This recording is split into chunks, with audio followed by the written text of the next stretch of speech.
with you for the first 15 or 20 minutes. I've then got to return to the estimates process within the South Australian Parliament. But the very, very good news for our state is that there were no new cases overnight. So still it stands at 19 people are associated with this cluster, with this outbreak in South Australia. So that's great news, absolutely fantastic news. The second piece of fantastic news is that the testing yesterday actually increased. So the numbers that we have for yesterday, 16,057 results provided, that's higher than it was on Monday. And what this says to me is that the people of South Australia do not want to go into an extended lockdown in this state. They're going to be doing everything that they possibly can to make sure that we can come out of this and start to reduce the restrictions that we have in South Australia. Now, people are going back to work today. Students are going back to school, and that's absolutely fantastic. There are some changes to the restrictions that we have in place. The Transition Committee will be meeting again tomorrow and then again over the next week, but the restrictions that we have in place at the moment will be in place for at least 7 days. And we're asking people to abide by those restrictions. That's what gives us the confidence that as we ease those restrictions, we won't be going back into a lockdown situation here in South Australia. So again, a massive thank you to everybody that's been involved with this great task over the last 7 days. We're out of lockdown, and the people of South Australia should feel a great sense of pride in what we've been able to jointly achieve over the last 7-8 days. Now, yesterday I thanked a lot of people. It's always dangerous when you thank a lot of people because you leave some important people out. And yesterday I was talking about the great work that SA Pathology has done. I've also got to highlight that we have got some fantastic private pathology services in South Australia who also did some great work. In particular, Climpath and also ACL, but the private pathology labs in South Australia have been doing extraordinary work getting those test results back, and we thank them very much. But most importantly, we thank all South Australians who worked together over the last 7 or 8 days to make sure that we put ourselves in this enviable position where the lockdown has ended. Yes, there are some restrictions, but now we work together so that we can ease those restrictions over the coming weeks. I suppose the biggest change today is the way that we're now all wearing the face mask. Now, this is something that we weren't doing 2 or 3 weeks ago. It is something which will have to become a new normal in South Australia for the foreseeable future. We know that transmission is airborne with the Delta variant, and we don't want to go back into the lockdown situation. So we are asking people, especially during this higher risk period, to be wearing the face mask when they can. And again, like the QR codes when they were originally put in place, some people are saying, oh, you know, this is not going to work. They said exactly the same thing about the QR code. A few days later, they became commonplace. I'm predicting that will be the same thing with the face masks. Now, yesterday, Professor Nicholas Spurrier went through and identified some of the exemptions, some of the times when it wouldn't be appropriate for certain people not to be wearing face masks. So we're not asking people to take on the job of SAPOL and run down the street and tell somebody to put their mask on. They could have a very legitimate reason not to be wearing a mask. And so we're just asking for some kindness and compassion at the moment. But if you can wear that mask, now is the time to be wearing that mask. That's going to help us with what we're doing here in South Australia over this next 7 days. And again, my strong advice to the people of South Australia, if you're feeling unwell at all, go and get yourself tested. If you are out and about, make sure you are using the QR code check-in. And most importantly, when it is your time to have that vaccination, when you become eligible, please book in. Have that vaccination. That's our pathway out. So I'm going to answer any questions that you might have for me now, and then I'll pass over to Professor Spurrier and then ultimately on to the Police Commissioner and the Minister for Health and Wellbeing.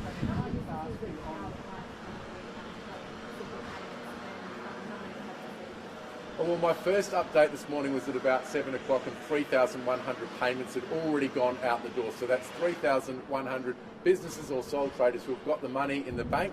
It's a very streamlined process, so we're just encouraging people that are eligible. We know that many businesses and sole traders have really suffered over this 7-day lockdown. We want them to be putting those applications in. We're wanting to get that money out of the state coffers as quickly as possible into the pockets of our hard-working small businesses in South Australia to support them through this tough period. I mean, can I just ask you, there's a lot of people stranded in New South Wales that want to come back. What's the government doing to try and fast-track that? Look, my heart goes out to New South Wales at the moment, a very big number today in terms of new transmissions identified through their testing. We do have a large number of South Australians who are stranded, some of them overseas, some of them interstate, quite a lot of them in New South Wales at the moment. Now, obviously, last week with the increased transmission in New South Wales and the lockdown in South Australia, we virtually halted all exemptions here in South Australia, but that is stood back up again, and I know SA Health are working through that backlog. But we've got to take a pretty tough stance on this one, and some of the stories are heartbreaking, and I acknowledge that. But at the moment, we've got to be very careful when we bring anybody back in from New South Wales. We've got to make sure that we're not unnecessarily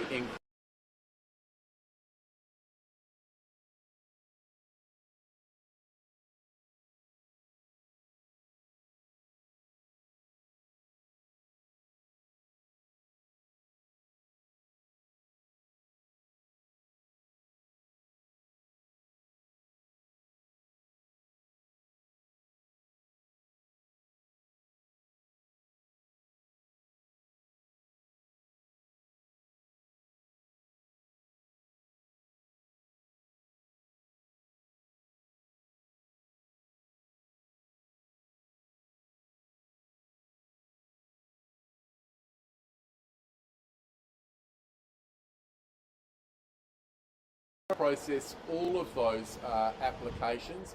Now, not everybody is going to get a yes, and there will certainly be some very strong conditions on any exemption which is granted at the moment. But we'll work through those, and maybe Professor Sperry can give you a bit of an update in a few moments' time, Joel. Premier, you spoke 2 days ago about a repatriation plan for these people. Could you explain what you meant by repatriation plan? So a couple of days ago, you're quite right, I did say that we were looking at what we could do to bring stranded South Australians back. We haven't finalised that at the moment, but we are working on that plan. As I said, if you consider at the moment there are probably thousands of South Australians that are stranded. The majority of them are overseas, but also we have people in states that we have a restriction in place for at the moment, and in particular New South Wales. And so we're very cognizant that we want to get those people back, but we also have to observe our highest priority, which is to protect South Australia. We don't want to be going back into a lockdown situation.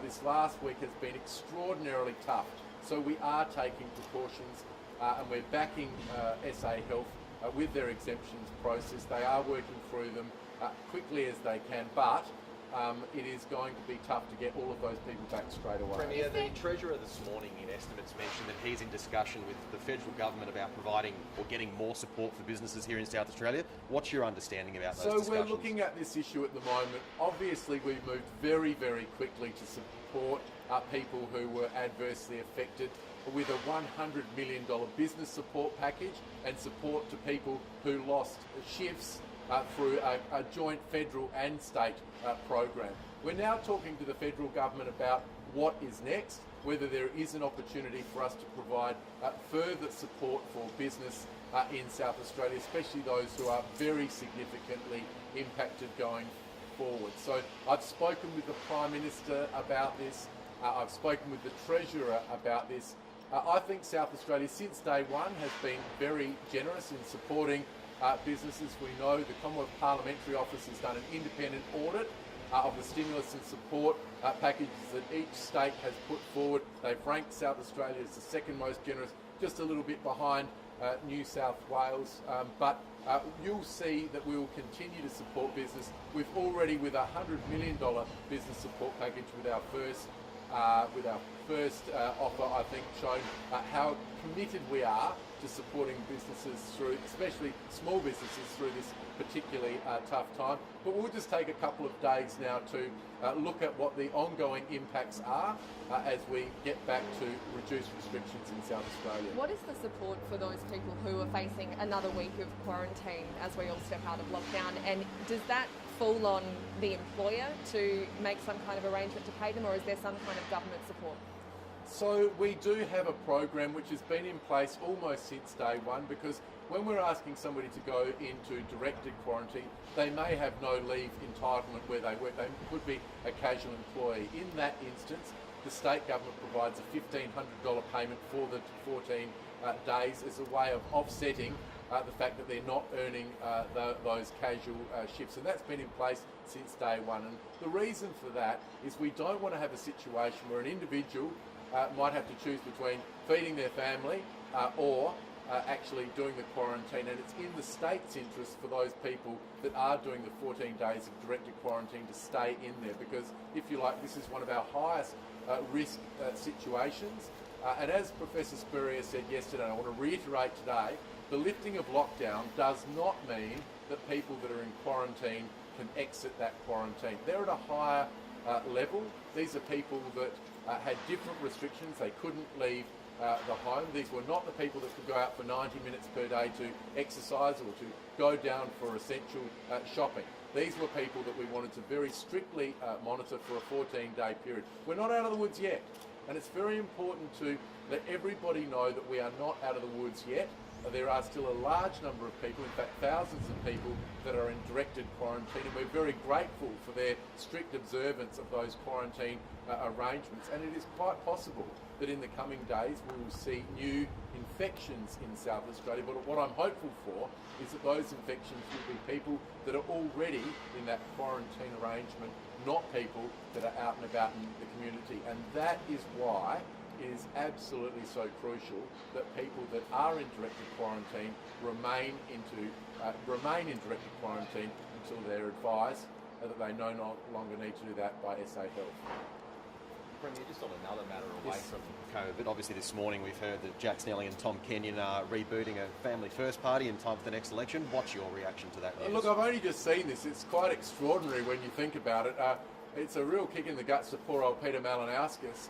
His great friends and former cabinet colleagues have decided not only to quit the Labor Party, but to run against the Labor Party at the next election. So I think it's a real, as I said, a kick in the guts for Peter Malinauskas. Premier, given the progressive stance that your government has taken on traditionally conservative issues like voluntary assisted dying and abortion law reform,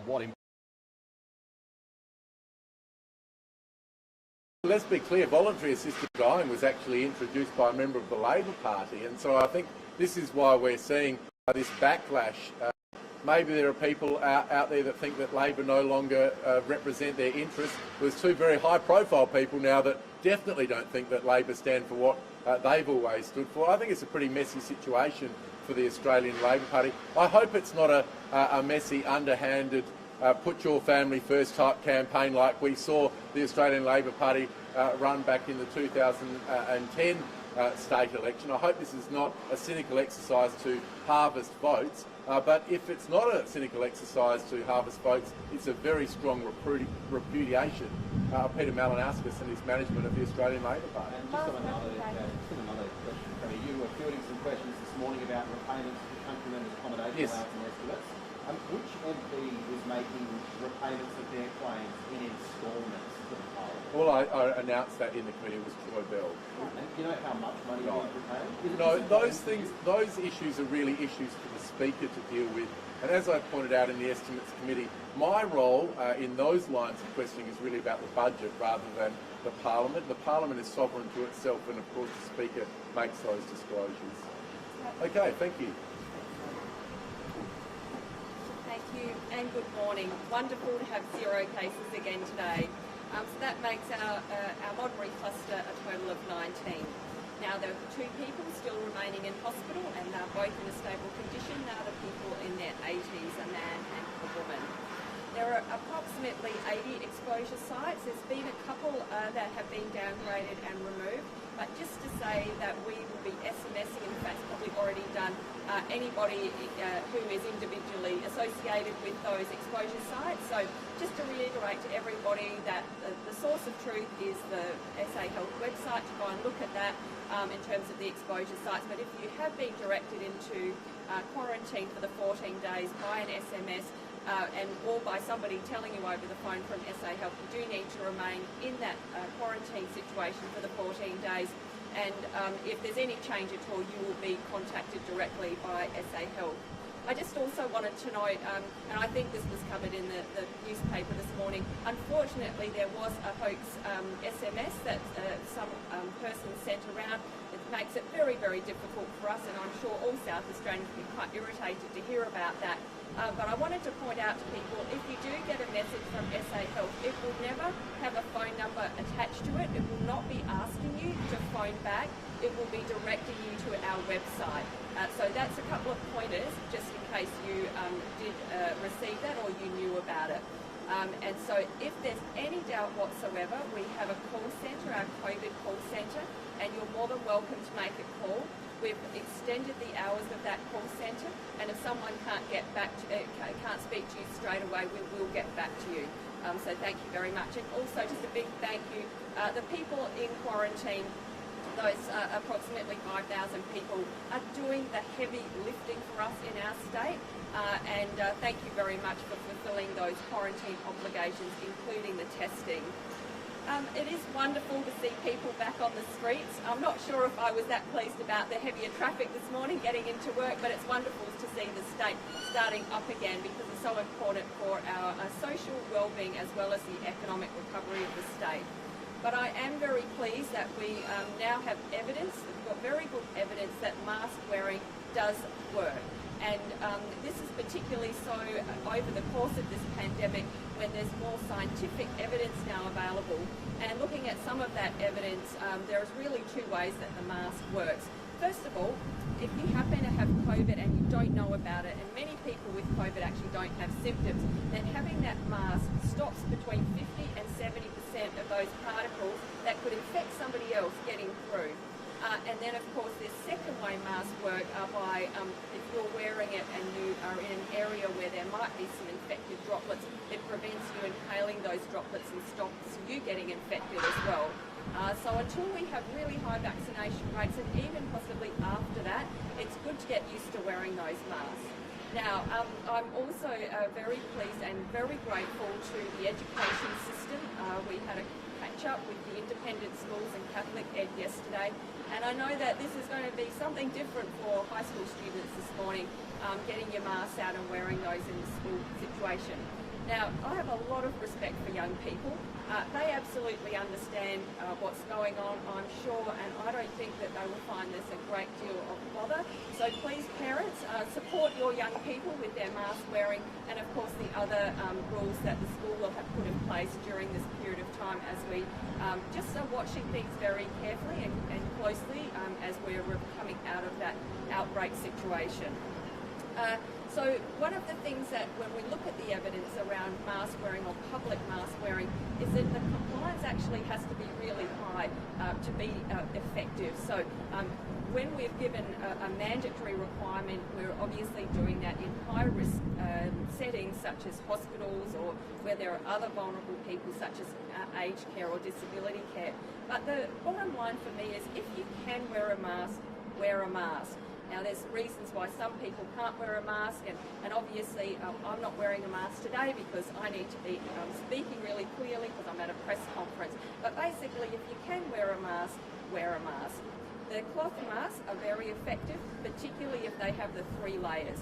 And I think there's quite a number of outlets now producing some really nice masks. It's better for the environment because you can wash them and reuse them the next day. So look at all of those things in terms of their availability.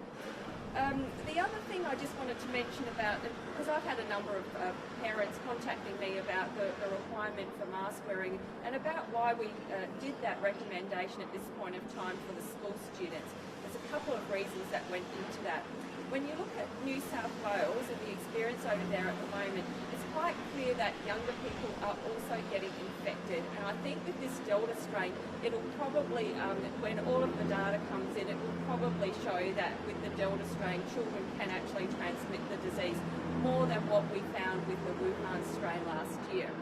The other thing is, in our own cluster, we've had a young child less than 5 infect their parent, infect their mother. Now, you could say, well, perhaps the mother, because she was also at the restaurant, was exposed at the restaurant. It's very difficult to say, but in fact, the parents were seated quite a distance away from where the infected case was, but the little one was running around the restaurant, and we think that's she got infected first, and it was possibly that she then infected the parent. But it was so you can see, you know, we're thinking about that child environment. And then I guess the other reason for me thinking about this Modbury outbreak, we indeed had 2 schools impacted because we had staff members that were cases and also 1 childcare centre. So that was a little bit of my thinking behind making that particular recommendation for school students. And I just do want to thank the teachers and the students today, because it is certainly going to be a different part of the uniform. Also, in terms of a recommendation, we've also strongly recommended that people working in offices or in a working environment also wear masks. And what we've learned from other interstate outbreaks is when people are near people that they know, so workmates that they know very well, they can often let their guard down and think, well, that person can't be infected with COVID. Of course they can't, they're a friend of mine. So this is the information we've put out to both our government departments, but also more generally on our website, to think about wearing a mask when you're in the office space, when you're with other people, and particularly in the tea room, or when you're moving to different parts of the building, or you're in meetings with other people, or indeed in the lifts as well. So a big thank you to everyone in South Australia for following those strong recommendations. So very happy to take any questions, but the Police Commissioner is also here, and the Health Minister for questions as well. That's true. There's probably a scope for the vaccinations process for those trying to come in from New South Wales. What criteria are you looking for in order to run those inspections? So we have a triaging process, because what we don't want to miss is somebody who needs to get into our state because they've got an end of life, like a loved one who's in a critical condition, and there's an urgency to get that person back. So we have a triaging system to do that, and then we work through in terms of priority. The other thing that we put across this is a risk matrix of where the person's coming from. So obviously in the very epicentre of Sydney, where in southwest and western Sydney, where most of the cases are coming from, then we have to have a higher level of concern. And one of the things we're doing is requiring people to have a supervised quarantine, so be part of our Medi-Hotel experience. Now, with that, of course, we have to make sure that we have enough rooms. We've got to have enough rooms in the inn to have people come and do the quarantine. So it's quite complex, but just to say that there were 200 that were approved last night. We've expanded the team considerably to help work through this. And we're really looking at this in terms of our humanitarian risks and making sure that we deal with everybody, but in that way looking at the a risk in terms of both somebody being infected but also the reason for them needing to come back. How many applications do you currently have? I think it was 1,700 yesterday, and 300 of those have been approved. Has there been an escalation in applications? So we do monitor it, obviously minute by minute. There's one thing I did want to say is if somebody is putting an application in, if you could just put the 1 application in. I heard that somebody had actually put in 12 applications. Now, we don't have a way of being able to tell that that's the same person, so that actually clogs up our system. It means it takes us longer to go back and go through all of these applications. So please be assured, if you've put your 1 application in, we will have seen it and we will be dealing with it. Professor, could I just clarify on the quarantine numbers, if I may? It seems to have been fluctuating over the past couple of days from 4 to 5 to 6. Do you have an actual precise number on how many people are in quarantine, please? We'll get that for you. That has actually changed. You're correct on that, Andrew. And that's because our team does more work on the exposure locations, and there are some lucky people. Somebody happens to be somebody I know very well who was able to come out of quarantine because the exposure site had been downgraded. In the reverse, we have had a couple of other exposure sites come up more recently, and therefore some additional people have required quarantine. Just on those revisions, there's a couple of big sites like the Elizabeth Shopping Centre, for example. What kind of work goes into, say, determining that is less of a risk now than it was a week ago when it was there? So the CCTV footage is very useful, and that's been reviewed extensively, but it takes a bit of time obviously to watch where the case might have been, look at where other people have been, look at how crowded it was and the path that the case took during the time they went through that shopping centre. So that's one of the things that we do. We also look at obviously the QR coding as people go in, but we've also subsequently got credit card details, and so there may be additional people on the basis of that have required quarantine. Professor, are you able to tell us now how many of these 19 people that have been vaccinated? So I provided that information yesterday, Andrew, so I'm happy to get that for you again. But the thing that I'm going to be interested in as well, and my team are working on this, is in those, particularly those high-risk locations, the private function room at the Greek, and then the barrel room at the Tenerife Winery. I'm interested to know who hasn't got infected and whether they were vaccinated or not. Now, of course, they still have their whole 14 days quarantine period to go, so it's a little bit early to make a pronouncement on that, but that's obviously going to be useful information. Professor, international travellers who have been delayed into coming into South Australia because of the locals using quarantine are very disappointed because of that, and they say there are also double standards in place because locals don't need to pay for the Medi hotels, and they do. How do you justify this? And please keep in mind in your response that these are also South Australians living abroad. Yes, and in fact, actually, many of the travellers that we quarantine, international travellers, are not South Australian residents. We've done many quarantines for people who then go interstate, in fact, the vast majority. So at the moment, for us, we're very concerned about South Australian residents who need to get back into South Australia, particularly for some of those reasons that I listed before, particularly around end of life or those critical health reasons. No, it's just for secondary schools. Yes.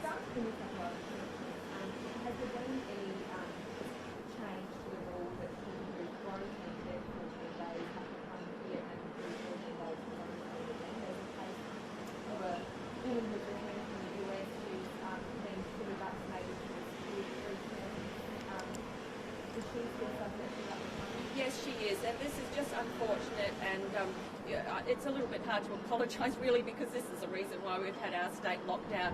We had somebody who quarantined perfectly well over in New South Wales. There's no problems from the person's perspective. They did nothing wrong.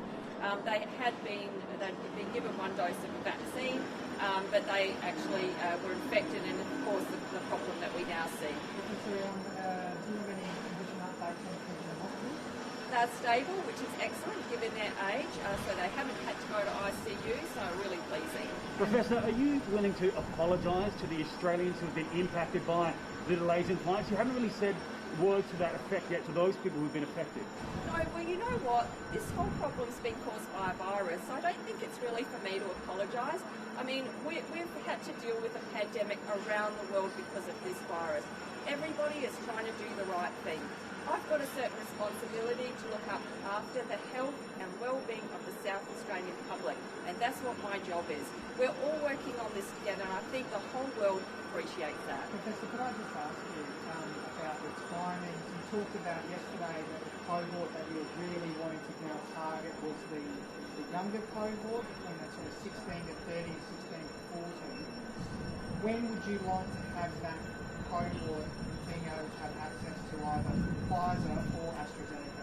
Look, we will still be following the ATAGI recommendations in terms of the AstraZeneca, but I will be really celebrating the day that we can open up vaccination for every adult in South Australia. I just think it's critical moving forward.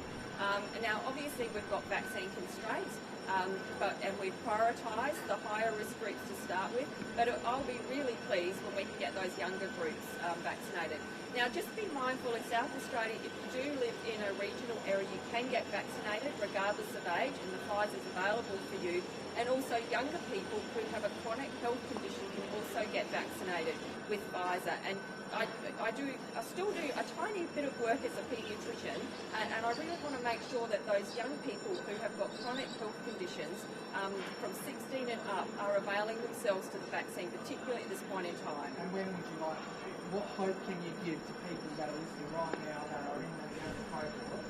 When would you like to, or when could they get that access to that vaccine? This is the issue of when we have enough Pfizer, and that is entirely up to the Commonwealth Government who are getting the supplies in from overseas.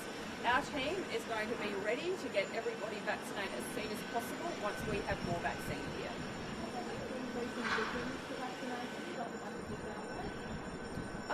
That's not something I've got an answer for, I'm sorry, but we're happy to find that out. I think South Australians have actually been rolling up really well, getting their vaccines done. I am hopeful that people over 60 that might have been holding off on getting the AZ may have rethought this and have gone out and got a vaccine, but I don't have actual numbers.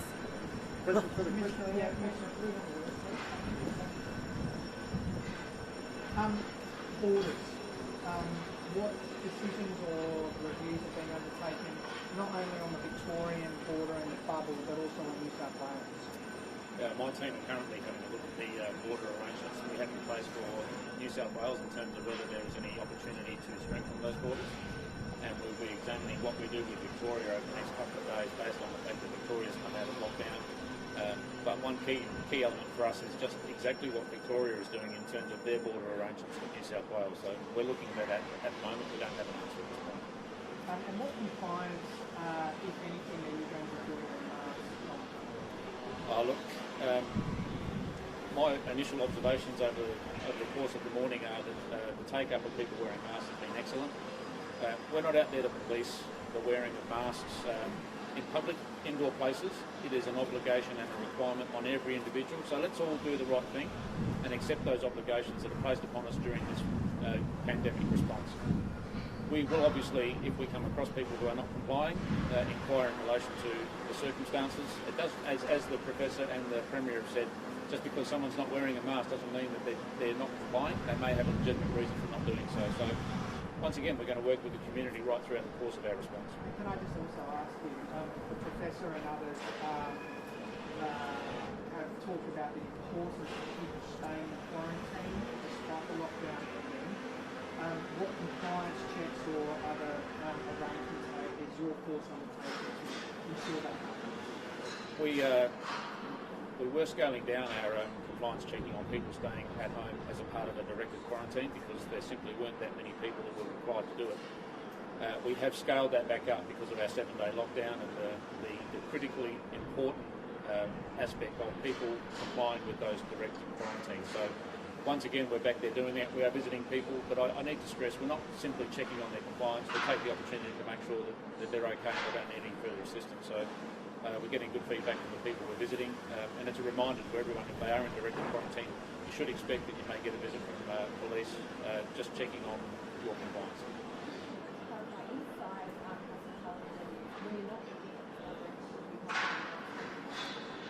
I think the general principle should be if you can wear a mask, wear a mask. So whilst you're eating and drinking, clearly you don't have to have a mask, and there are going to be intervals between those sorts of activities that I think it just comes down to common sense. You know, we want to see people wearing masks when it's appropriate to do so, and I think most of us, if we do apply a little bit of common sense, can figure out when it's the right time to do it. So I don't think it's terribly hard for people to understand and comply.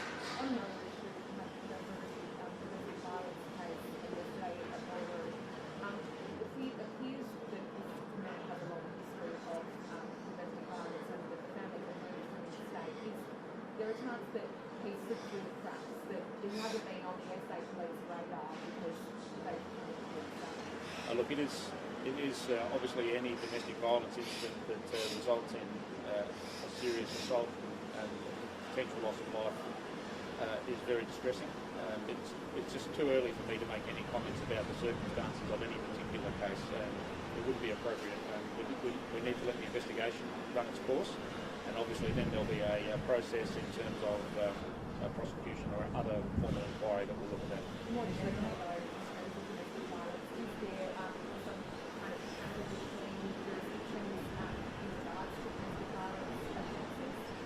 It depends on the extent of the offending, I think, but we do liaise and work with our interstate counterparts. But there is always the potential if the person does move around frequently, it becomes harder and harder to sort of hit the moving target. So we do work closely with our interstate colleagues, but there are ways for people to get around the system if they genuinely try. Minister, can I just ask you, tomorrow with Transition Committee, what are you going to be talking about or running through?